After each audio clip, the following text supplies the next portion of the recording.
mesdames, messieurs, nous voici réunis une fois encore pour nous rappeler ensemble ce que nous avons en commun, notre République laïque. Notre République dans laquelle deux hommes sont tombés parce qu'ils faisaient leur travail, enseigner. Samuel Paty, il y a 3 ans aujourd'hui. Dominique Bernard, vendredi dernier. L'effroi nous a tous saisis le 16 octobre 2020. Nous avons alors tous dit, plus jamais ça. Et puis, vendredi, nous revivons cette même situation, cette même violence, contre quelqu'un qui transmet ses connaissances à nos enfants. Car au-delà d'un homme, c'est chaque fois contre la connaissance, contre la culture, contre l'intelligence quand les armes sont utilisées.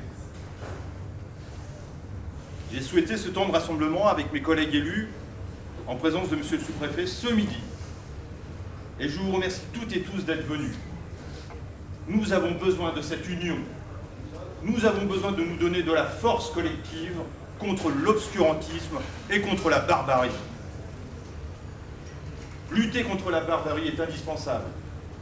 Les ennemis de la République ne guériront pas, car nous ferons toujours face. L'éducation, la culture, la connaissance, l'intelligence sont des armes puissantes pour lutter contre ces maux. Nous devons nous en saisir, nous en servir pour dire non. Et nous devons, plus que jamais, continuer notre action collective dans ce sens.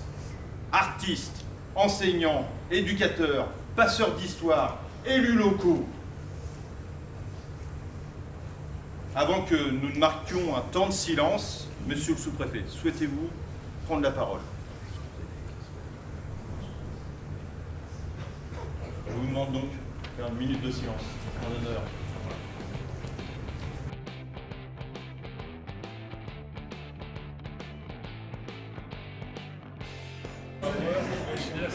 Bonjour Monsieur le maire, pouvez-vous nous expliquer pourquoi nous sommes réunis aujourd'hui devant le parvis de la mairie d'Amboise?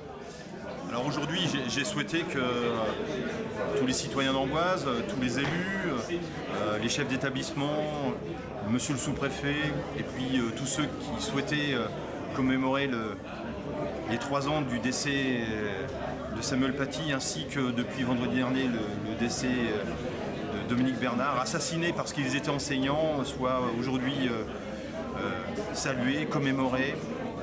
Et aujourd'hui, j'ai souhaité rassembler aussi les habitants d'Amboise pour dire non à la barbarie, non à l'obscurantisme et oui à la vie. Est-ce qu'il y a des actions qui sont prévues sur le territoire d'Amboise? C'est l'inquiétude des Amboisiens sur les réseaux sociaux qui disent qu'il n'y a pas grand-chose de fait pour éviter ce type de problème. Je crois que les réponses hâtives liées aux réseaux sociaux ou ailleurs d'ailleurs ne sont pas fondées. Je crois que les forces de l'ordre agissent au quotidien, les élus, mais pas que les élus ni les forces de l'ordre. Il y a le travail des enseignants, le travail des passeurs d'histoire, le travail des artistes, le travail de ceux qui font au quotidien, agissent pour que derrière les amalgames ne soient pas trouvés aussi simplement. Il faut éviter d'être dans le défouloir des réseaux sociaux, mais plutôt agir au quotidien pour former les gens, informer les gens, ouvrir les esprits pour comprendre ce qu'est la République laïque, une et indivisible. Et quel va être le déroulé de votre journée aujourd'hui? On a pu comprendre durant votre discours que vous allez faire le tour des établissements scolaires, c'est bien ça? Alors, aujourd'hui, il y avait le discours ce matin, là, à midi, sur le parvis, et puis après, nous allons nous rendre à l'invitation des établissements scolaires pour porter le message, sans pour autant qu'il y ait un discours, mais notre présence avec l'écharpe bleu, blanc, rouge de la République, pour dire, voilà, nous sommes ensemble, avec la communauté éducative, pour lutter contre la barbarie et l'obscurantisme. Très bien, je vous remercie. Je vous en prie.